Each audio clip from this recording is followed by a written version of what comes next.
அத்தனை செல்வமும் உன்னிடத்தில், நான் பிச்சைக்கு செல்வது எவ்விடத்தில்? வெறும் பாத்திரம் உள்ளது என்னிடத்தில், அதன் சூத்திரமோ அது உன்னிடத்தில். ஒரு முறையா இருமுறையா பலமுறை பல பிறப்பெடுக்க வைத்தாய். புதுவினையா பழவினையா கணம் கணம் தினம் என்னை துடிக்க வைத்தாய். பொருளுக்கு அலைந்திடும் பொருளற்ற வாழ்க்கையும் துரத்துதே.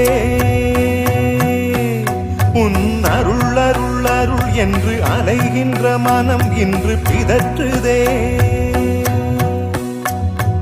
அருள் விழியால் நோக்குவாய், மலர்பதத்தால் தாங்குவாய். உன் திருக்கரம் என்னை அரவணைக்குனதருள் பெற